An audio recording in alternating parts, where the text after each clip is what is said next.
The Omnitrix recalibrates at the start of the Ben 10 Alien Force series, transforming from the classic clunky prototype to the sleek recalibrated masterpiece. But what if the Omnitrix never recalibrated? How would the first episodes go? Let's find out in today's video. How would the first 2 episodes of Alien Force play out if the Omnitrix stayed in the classic form? Ben puts on the Omnitrix halfway through the episode. Him, Gwen, and Magister Labrid get to a secret illegal tech exchange happening in Bellwood. They meet up on some suspicious Forever Knights, and of course Kevin Levin, who we all know has had murder on his mind for a hot minute.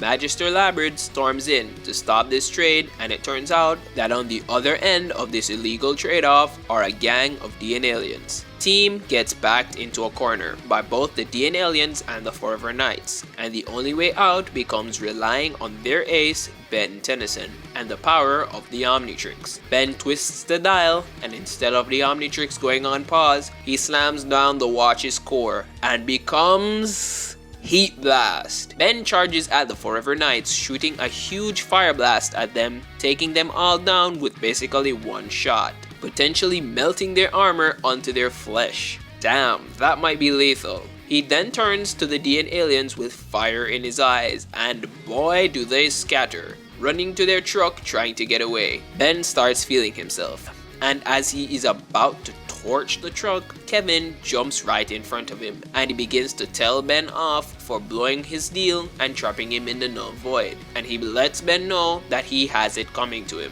Ben laughs him off, but Kevin absorbs the train tracks and then goes for a sucker punch, but Ben dodges it easily and counters him with a fireball to the chest, sending him flying into some crates. What are left of the DN aliens and the Forever Knights finally escape, but Kevin hasn't given up yet. He tries to get in close to Ben to take him on hand to hand, but Ben doesn't even allow him to get close, torching him from a distance, knocking him out. After ensnaring Kevin, they manage to convince him to carry them to the Forever Knights castle in order to destroy their weapon supply. They break into the castle and begin looking around, but of course I've never heard of sleeping knights, and they get jumped in this medieval compound. They are cornered again, being attacked by Forever Knights from the front, and from the back, the Forever Knight guard dragon approaches. Ben turns to the dragon, flipping the dial, and goes for his strongest alien, selecting the 4 arms icon and slamming down the watch. However, he becomes Wildvine instead. Oh man!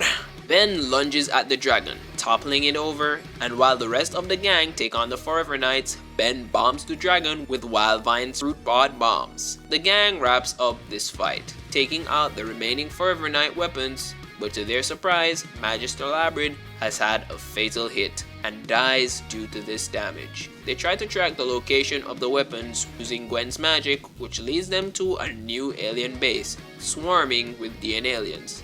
They get in, sneaking around until they find a sort of inner sanctum, destroying a lot of weapons. But again, they get jumped by a swarm of DN aliens. Ben goes for the big guns, and he finally turns into 4 arms. Him and the Alien Force trio make quick work of the fodder aliens. But here comes Johnny, the hybrid soldier. He slams Gwen and Kevin with ease, and Ben cracks his knuckles and tells the gang to leave while he takes on the big threat. Combat starts, and Ben and the hybrid general begin to throw down. When Ben realizes that he has met his match, the hybrid soldier is too much for him.